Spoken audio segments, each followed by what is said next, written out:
Vendredi 27 avril, bonjour à toutes et à tous et bienvenue avec nous ensemble sur Grand Littoral TV. On fait un tour complet de l'actualité près de chez vous en images en 8 minutes et ça démarre, vous le savez, par vos prévisions météo. Et si l'on profitera d'abord ce matin d'un temps plutôt sec et ensoleillé, la situation devrait malheureusement se dégrader rapidement avec l'arrivée d'une perturbation par le nord-ouest. Le littoral de la mer du Nord sera d'ailleurs le premier concerné par quelques averses dans la matinée. Et puis c'est toute la région jusqu'à l'intérieur des terres, jusque dans l'Audomarois, la Flandre qui sera sous la pluie cet après-midi. Le vent de sud-ouest se maintient, 60 à 70 km par heure en rafale près des côtes. Enfin, du côté des températures, notez 17 degrés cet après-midi à Dunkerque et à Saint-Omer, 14 degrés à Boulogne et Calais. Les prévisions complètes de la chaîne météo après ce journal. L'actualité dans la région, c'est d'abord un nouvel épisode de protestation des artisans boulangers face à la grande distribution. Pour rappel, la loi oblige aujourd'hui les boulangers à fermer au moins 24 heures par semaine, un décret qui n'est donc pas respecté par les grandes surfaces quand elles ouvrent 7 jours sur 7. C'est donc forcément l'ouverture le dimanche matin qui gêne en premier lieu les boulangers, mais aussi, selon eux, le non-respect de cette loi que eux disent observer. Après le retrait de la mention artisan des prospectus des enseignes de grande distribution, voilà un nouveau combat pour l'Union des entreprises de proximité des Hauts-de-France. Une vingtaine de manifestants se sont rassemblés, vous le voyez, devant l'entrée d'un magasin au Auchan hier. Explication supplémentaire au micro de Brieux-Gorchy. Il y a un arrêté déjà qui dit sur la filière farine que le rayon pain doit être fermé 24 heures d'affilée. Donc ça déjà, ils ne respectent pas. Et le préfet devrait le faire appliquer. Et nous, on n'est pas d'accord sur l'ouverture 7 jours sur 7 de la grande distribution.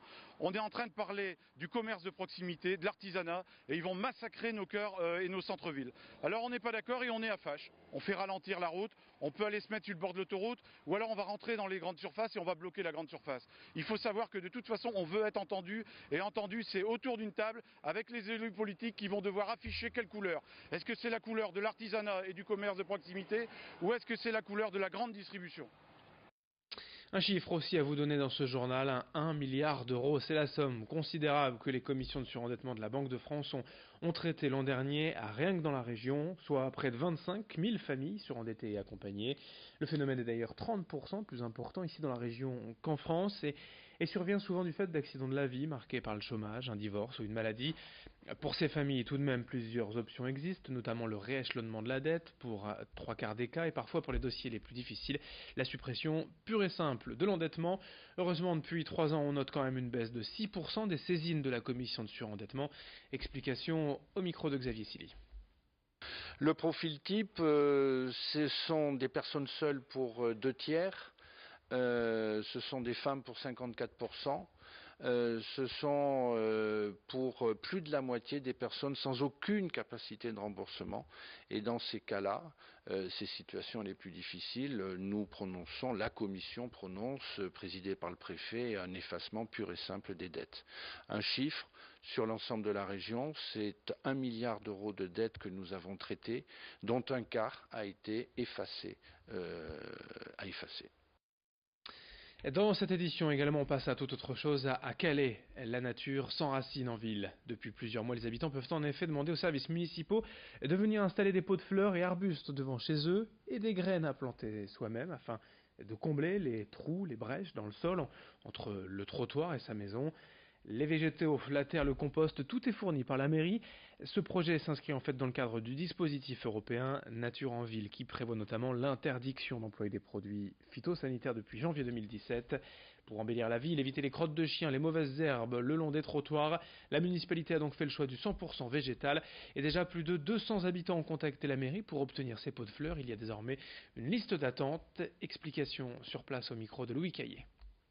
C'est par petits paquets, mais quand vous avez un petit paquet de graines, vous pouvez faire quand même jusqu'à 1 mètre carré de fleurissement. Donc c'est déjà en conséquence, comme qui dirait. Et puis, oui, il y a pas mal de quantité de graines qui a été commandée. Et puis, ces graines, ce sont des petites fleurs annuelles, des petites fleurs vivaces, mais qui se succèdent tout l'été. Donc automatiquement, les gens vont apprécier et bénéficier du fleurissement de tout cet été, quoi.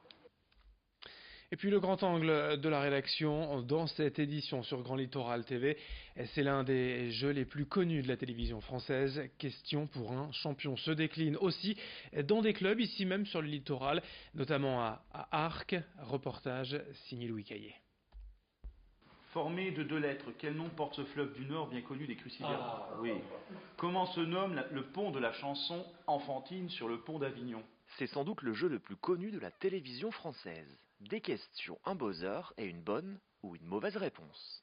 Tout le monde connaît ce jeu culte qui fêtera en novembre ses 30 ans, à tel point qu'en France on compte près de 170 clubs, comme c'est le cas à Arques, et une 60aine de tournois par an.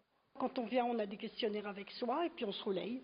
Donc on tire au sort ceux qui vont jouer et puis quelqu'un qui s'occupe de la machine et quelqu'un qui lit les questions. Alors les questions, soit qu'on les fait soi-même, soit qu'on fait des échanges avec les autres clubs. Jouer, apprendre et surtout rire, c'est ce qui plaît à Patricia, une adepte du jeu et une habituée du plateau télé. Ah ben ici, on vient vraiment pour s'amuser, quoi. On gagne, on perd, on s'en fout. On a appris des choses, on a dit beaucoup de bêtises. Les questions sont plus difficiles ici qu'à la télé. Après, à la télé, il faut quelquefois gérer son stress.